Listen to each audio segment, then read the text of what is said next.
Ignore them. This baby girl was born in 1960 with a unique combination of black and white hair. When she was a little older, her mother named her Estella. Because she looks unusual, people see her as an outsider and finds it hard to meet what society wants. The youngest, Estella, is very artistic and has a good sense of style. Her mother, Catherine, is trying to teach her that she needs to understand patterns to become a good designer. Estella, as usual, doesn't do what people expect her to do. She's very smart, not so nice, and a bit crazy. Catherine sends Estella to a private school and tells her to manage her mean side, which she calls Cruella, and to focus on being good and kind. But this doesn't last long because Estella is clearly too strange to fit in. She makes one friend named Anita Darling, but the other kids constantly tease and make fun of her. Estella doesn't want to fit in, so she shows her rebellious side by standing up to the other students. In the end, they throw her into a dumpster. There, she finds a lost dog. She decides to take it in and names it Buddy. Estella keeps getting in trouble and has to go to the headmaster's office a lot. This makes her a troublemaker and causes problems between her mother and the headmaster. Estella's mom takes her out of school to make sure her records stay clean, even though the principal is eager to kick students out.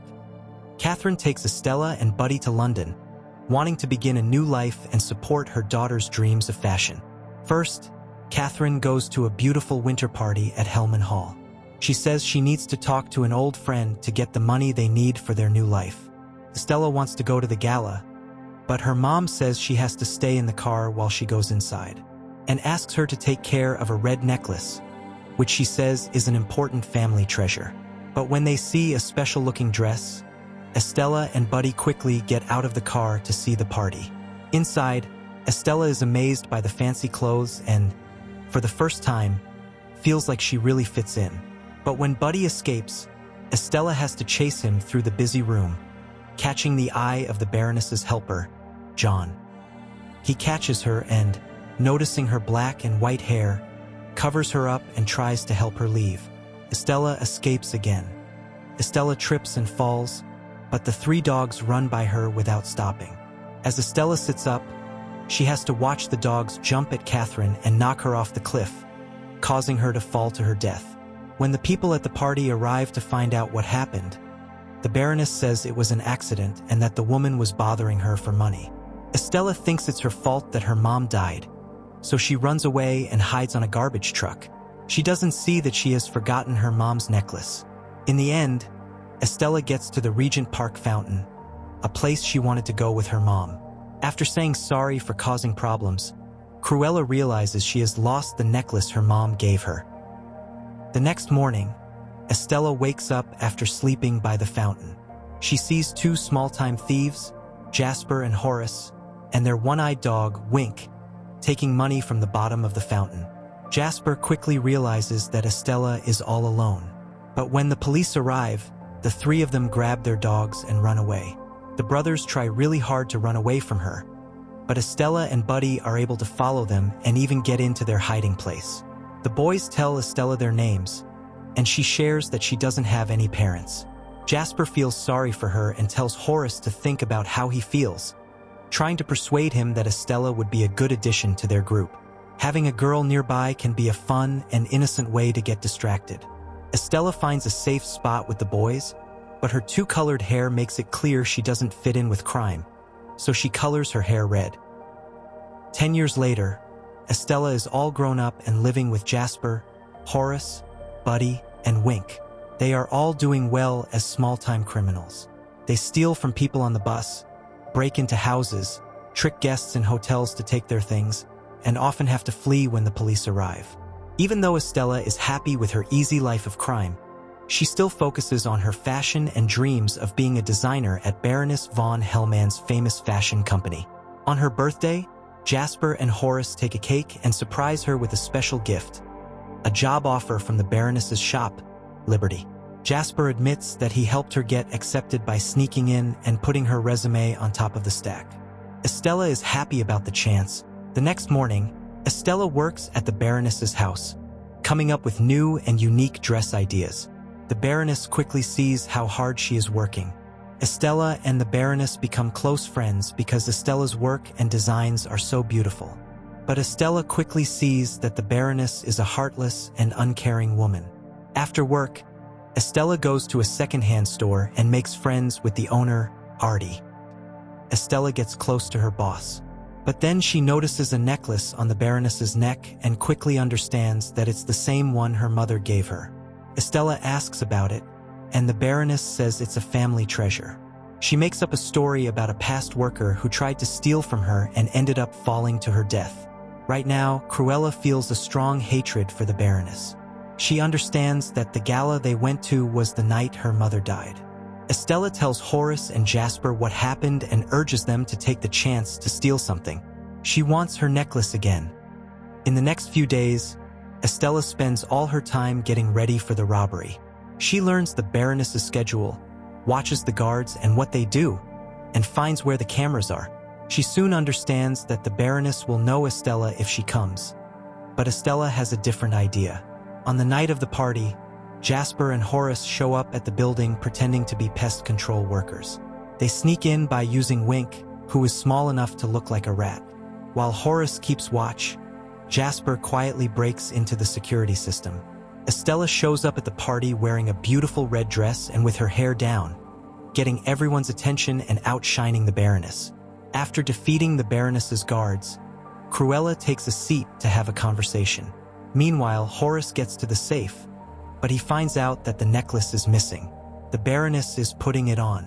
As the Baroness gets ready to throw Cruella out of the party, Jasper creates a big distraction by letting rats loose at the event. In the chaos, Cruella sneaks the necklace to Buddy, but one of the Dalmatians gets in the way and eats the necklace. The Baroness uses a special whistle to command her Dalmatians. Estella understands that the Baroness used that same whistle when the dogs went after Catherine. This means the Baroness is the one who killed her mother. After the robbery went wrong, the thieves ran away from the property, only to discover that their truck was towed away. Estella breaks into a car to get away, but then stops and cries when she realizes that the Baroness was the one who killed her mother. The next day, Cruella tells the thieves to steal the 3 Dalmatians until one of them gives up the necklace on its own. Now fully embracing her Cruella identity, she visits her childhood friend, Anita Darling, who is now a journalist. Anita is the only one who knows that Cruella and Estella are the same person. Cruella persuades her to use her connections to help get attention for Cruella. At the same time, Jasper and Horace awkwardly try to steal the Dalmatians while they are getting a bath. Now only thinking about revenge, Cruella spends the next few weeks trying to outshine and embarrass the Baroness with her fashion and attention. Cruella often attends the Baroness's fancy parties and dresses in more and more impressive outfits. As a result, she steals the spotlight from the Baroness and gets everyone talking about her. The Baroness, who is now barely mentioned in conversations about culture, is getting more and more angry about Cruella's ongoing misbehavior. She lets go of her lawyer, Roger Ratcliffe, because he messed up and couldn't find or catch Cruella. Then, she tells Estella to make a special dress for her spring collection. Estella makes the dress from a costly, foreign fabric, which really impresses the Baroness. That night, Horace and Jasper sneak into the Baroness's house and cause a mess to make it look like Cruella did it. Worried and mad, the Baroness asks for all her dresses to be kept in a very safe place. At the hideout, Jasper and Horace begin to feel bad about Cruella because she keeps talking down to them and doesn't show that she values their efforts. She doesn't seem to care at all. On the day she shows her spring clothes, the Baroness opens the storage room with her dresses and finds a lot of moths inside. They have eaten through the clothes. The Baroness figures out that the stuff Estella used was really moth eggs, and she understands that Estella and Cruella are the same person. Outside, the Baroness sees that Cruella, Jasper, Horace, and Artie are putting on a performance in Regent's Park, once again grabbing the Baroness's attention. Cruella, wearing a dress with Dalmatian spots, causes a big scene. The Baroness thinks that Cruella harmed her dogs. Cruella comes back to the hideout and finds that the Baroness and her henchmen have tied up Jasper and Horace. They did this to make it look like Jasper and Horace killed Cruella. Since she's also restrained, Cruella tells the Baroness that she knows the Baroness killed her mother. The Baroness responds by saying she has killed so many people that she can't remember who Cruella's mom is. The Baroness burns down the hiding place and walks away. As she is leaving, Cruella sees a mysterious person coming to help her. As the building burns, everyone in London learns that Cruella has died. Estella wakes up the next morning at John's house with the dogs. After finding the necklace, John explains that it unlocks a box with Estella's birth records inside. The records show that Estella is the real daughter of the Baroness. He says that the Baron wanted kids, but the Baroness didn't. She thought having a baby would hurt her career. After the Baroness had the baby, she told John to get rid of it. But John couldn't bring himself to harm the baby, so he gave her to their kind maid Catherine, who took care of Estella in secret. Upset by what she found out, Estella runs away and goes back to the fountain in Regent's Park, where she talks things over with her adoptive mother and decides to fully become Cruella. Estella and Wink take a truck to rescue Jasper and Horace from jail, but they are still angry with her for how she treated them. She gets them to go with her to John's house, where she happily calls them her family. Estella got back together with the crew, and they came up with a new plan to defeat the Baroness for good. In the meantime, Cruella goes to see Artie and asks him to help with an important part of her plan. Horace takes Estella a new car called a Panther DeVille and mentions that it sounds like the word devil. Even though it's said as DeVille, Stella really likes the name. On the night of the Baroness's latest party, she is surprised to see that all her guests have been fooled into wearing black and white wigs and clothes like Cruella to celebrate her. The Baroness and her guards are very cautious because they cannot figure out who the real Cruella is. Cruella, who is already in the big house, pokes the Baroness with a pin and takes her dog whistle.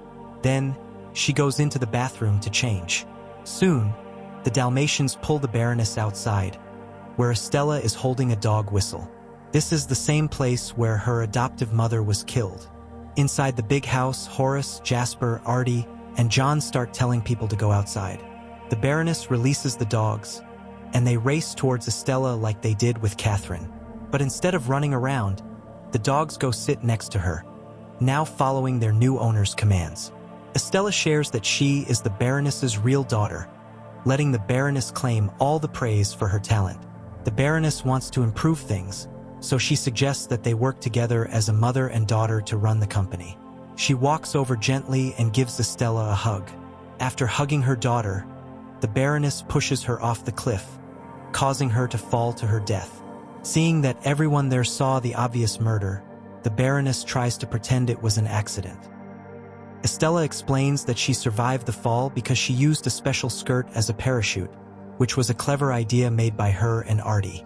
As the police take the Baroness to a police van for Estella's arrest, Cruella shows up at the party in the DeVille, once again surprising everyone and stealing the spotlight from the Baroness at her most embarrassing moment.